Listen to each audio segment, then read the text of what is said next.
Olha, o que a gente sabe é o seguinte: acabou a palhaçada, né? Essa tem sido a síntese que eu uso em relação ao governo Trump. Os Estados Unidos estão fazendo com o Trump aquilo que fez com o Reagan, que é a paz por meio da força. E para isso vingar, para isso funcionar, é a diplomacia dos sticks and carrots, né? Do porrete e da cenoura. Talvez inadvertidamente admitem que o STF descumpre as regras e basicamente eles admitem que o Alexandre de Moraes e a Suprema Corte deu um golpe no Brasil. Olá pessoal, sejam bem-vindos. O meu nome é Bruno. Se você gosta e apoia o nosso conteúdo, então deixa o seu like e inscreva-se no canal.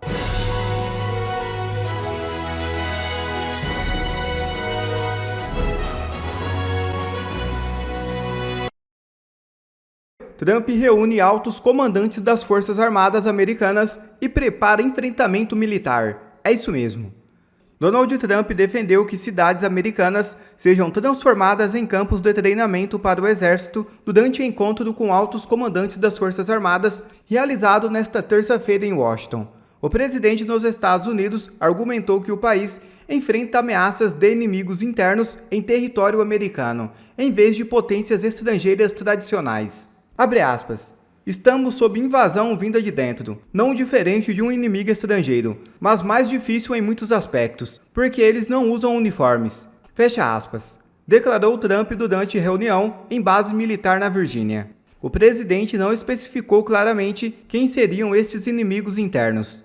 Em abril, ele mencionou uma suposta invasão da organização criminosa venezuelana Tren de Aragua para justificar deportações em massa. Na semana passada, Trump assinou ordem executiva classificando o movimento Antifa como organização terrorista doméstica. Durante seu pronunciamento, o presidente adotou um tom semelhante ao de seus comícios, mencionando o aumento de tarifas globais e sua decisão de renomear o Golfo do México para o Golfo da América. O presidente indicou planos de intensificar a presença militar em áreas urbanas. Abre aspas. Eu disse ao Pete Hegseth que deveríamos usar algumas dessas cidades perigosas como campos de treinamento para nossas Forças Armadas, a Guarda Nacional, mas Forças Armadas, porque entraremos em Chicago muito em breve, que é uma cidade grande com um governador incompetente. São lugares muito inseguros e vamos endireitar um por um. Fecha aspas, acrescentou Trump.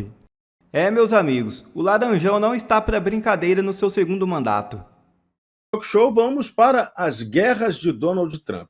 A primeira, o Lourão denunciou 274 agentes do FBI infiltrados no Capitólio naquele fatídico dia 6 de janeiro.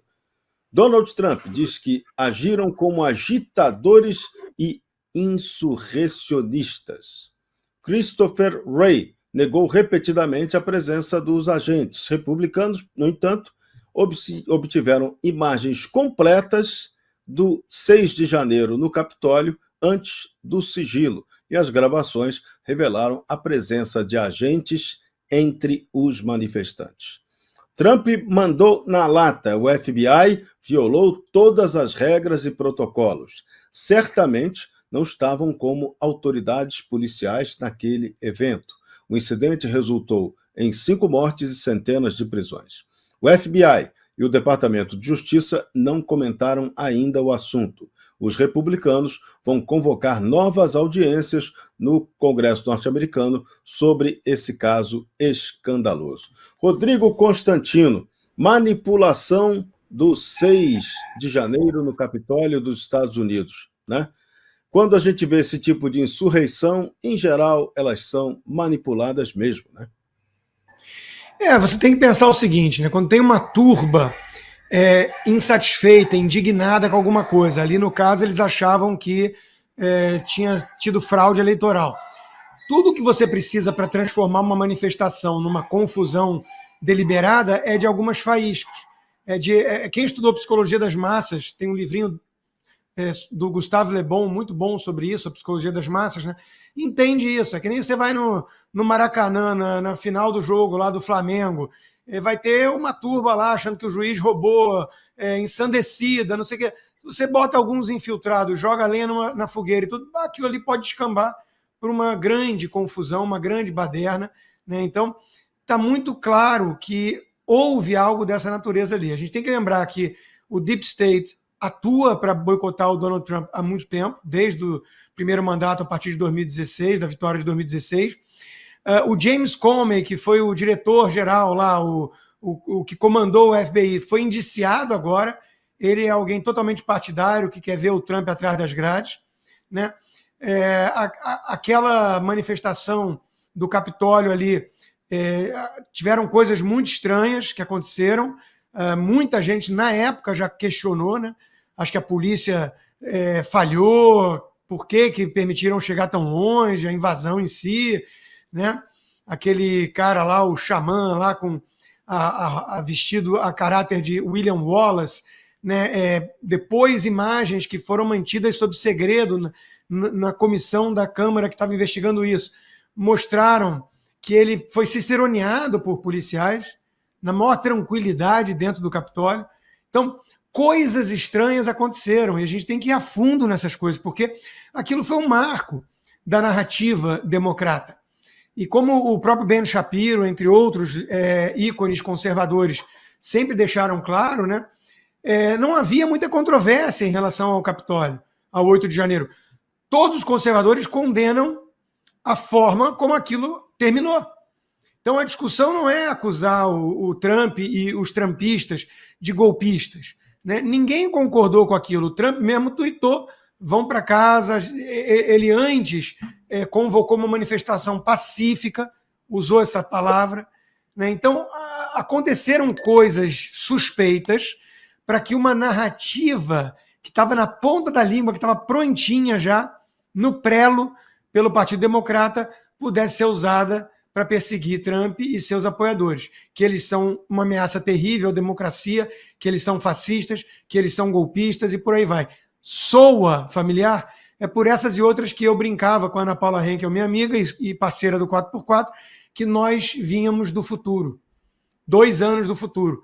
O que aconteceu no 8 de janeiro no Capitólio, no 6 de janeiro aconteceu depois no 8 de janeiro no Brasil, também com coisas muito suspeitas que a gente ainda vai um dia averiguar mais a fundo. E agora no Braddock Show vamos ao conflito, que o Lourão está chegando para participar de algo completamente inédito.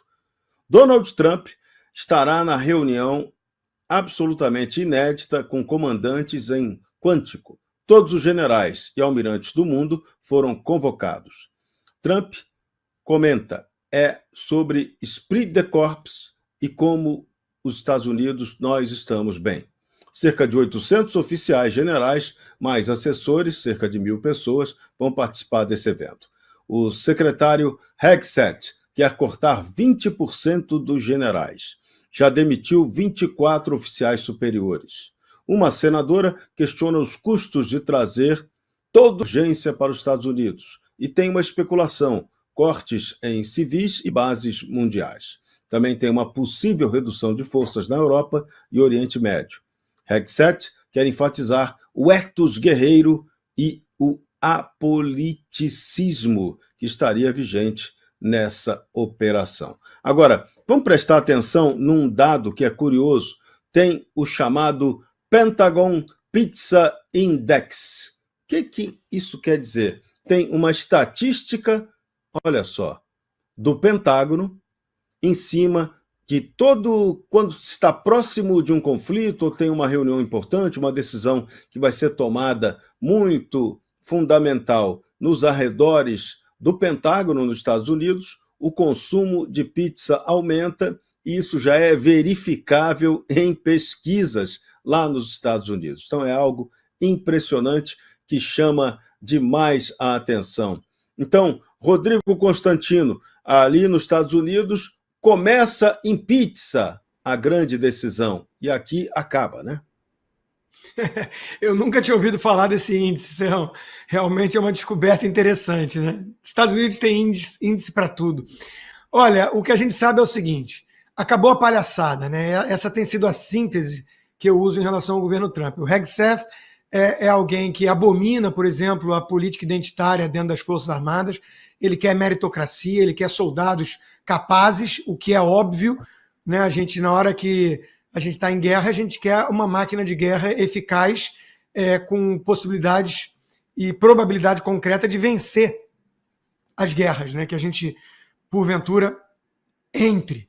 Então, isso foi esquecido no governo democrata, né? Agora mesmo o Trump já delineou o plano, né, de 20 pontos para a guerra da faixa de Gaza ser encerrada e disse que o Bibi Netanyahu já concordou com o plano do Trump, que foi elogiado até pelo progressista Eric Blair, né? O Tony Blair, desculpa. Eric Blair é o George Orwell. O Tony Blair, ex-primeiro-ministro britânico, que é de esquerda, elogiou o plano do Trump, né? Então, de novo, os Estados Unidos estão fazendo com o Trump aquilo que fez com o Reagan, que é a paz por meio da força. E para isso vingar, para isso funcionar, é a diplomacia dos sticks and carrots, né? Do porrete e da cenoura. Você precisa usar o soft power. Os Estados Unidos é o maior consumidor do mundo, um PIB de mais de 30 trilhões, é importante para todo mundo. Você tem que usar isso como arma, mas você tem que usar também a ameaça crível do uso da maior potência bélica militar do planeta. E isso tem que estar na mesa. E tem que ser uma ameaça que o lado de lá, digamos assim, acredite. Olha o que está acontecendo na Venezuela. A Venezuela é um bom exemplo, né? Se alguém acha que o Trump está blefando, é bom pensar duas vezes. Então, já está lá com os seus navios, submarinos, 4.000 Marines, já fez alguns ataques pontuais, cirúrgicos, em embarcações ligadas aos cartéis. Está lá pressionando, está chegando, né? Então, essa é a visão que os Estados Unidos do Trump têm em relação ao uso desse aparato bélico para conseguir atingir os interesses, os objetivos do próprio país, né? Quem estiver na frente disso, né? Quem estiver peitando o Trump e esse poderio bélico todo, que, repito, voltou a ser meritocrático, né? Pode pagar um custo muito alto. Hoje é um dia muito importante para a nossa democracia relativa, ou também, mais popularmente conhecida, ditadura do judiciário. Hoje acontecerá a troca da presidência da nossa magnânima, divina Suprema Corte. Sai da presidência o Barroso, depois de algumas crises de choro, muito mimimi, inclusive achando que está pensando até em fazer um retiro espiritual e que vai sair do STF. Sim, há essa possibilidade. Eu acho que o Barroso acredita que saindo do STF, abandonando o seu cargo, ele não sofrerá as consequências, né, como lei Magnitsky, que muito provavelmente virá até ele. E entra no lugar dele o Edson Fachin, um notório apoiador do MST e da Dilma. E aí a imprensa, que sempre defendeu essas ações do Alexandre de Moraes, dizendo que elas eram democráticas, sempre falando que nunca houve nenhum atropelo, nenhum desrespeito ao devido processo legal, e, na verdade, até acusando aqueles que criticam essas decisões como golpistas ou fascistas ou extrema-direita, solta uma matéria hoje onde eles, talvez inadvertidamente, admitem que o STF descumpre as regras e, basicamente, eles admitem que o Alexandre de Moraes e a Suprema Corte deu um golpe no Brasil. E eu não estou exagerando. A matéria está aqui, eu compartilho ela com vocês. O que pensa a Folha? Então, é a Folha que está dizendo isso. Vamos lá. Sob Fachin, Supremo precisa buscar a autocontenção. Então, na manchete, admitindo que o STF está fora de controle. Eles não estão conseguindo mais se conter. Aí, vamos lá. Concluído o julgamento que condenou Bolsonaro, Corte deve abandonar ativismo, heterodoxias e excessos. Espera aí. Então aqui, tá vendo? É o jornalismo burro, né? Eles estão admitindo que o julgamento do Bolsonaro foi um julgamento com ativismo, coisas inéditas, né? Heterodoxias e excessos. Excessos, entenda-se, atropelo constitucional, desrespeito à liberdade de expressão, desrespeito à defesa. Além de tomar para si tarefas que caberiam à PGR, o STF, aqui eles estão definindo o golpe, ó. O STF tomou para si tarefas que caberiam à PGR. Então, beleza, o STF é um tribunal de exceção. Invadiu a seara do Legislativo como quando alterou o marco civil da internet. Olha só o que a Folha pensa, gente. A Folha pensa o quê?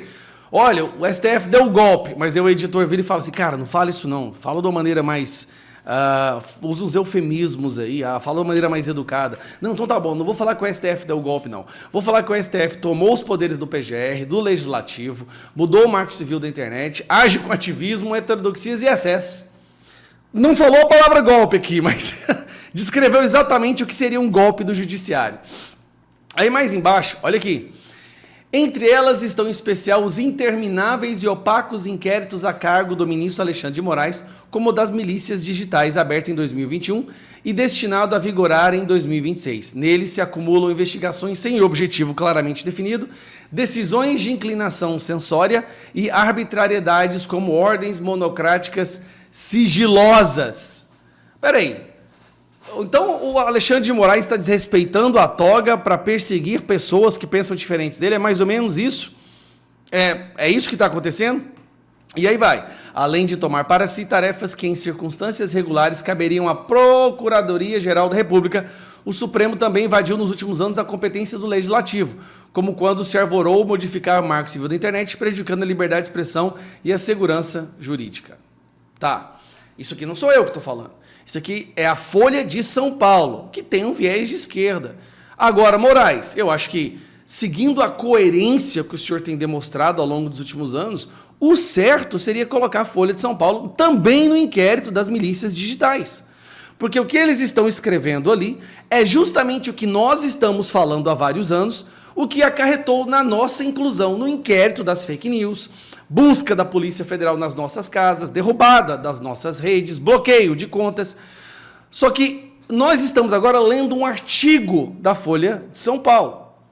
Agora não sou eu mais que estou dando essa opinião, é a Folha de São Paulo. Então, assim, eu acho que pelo bem da nossa democracia, no mínimo, a Folha de São Paulo tem que sofrer uma busca e apreensão, tá? E também ter, obviamente, suas redes sociais bloqueadas. E para concluir, no UOL, Fachin assume STF sob sombra de Moraes e com estilo oposto a Barroso. Aí olha a primeira linha.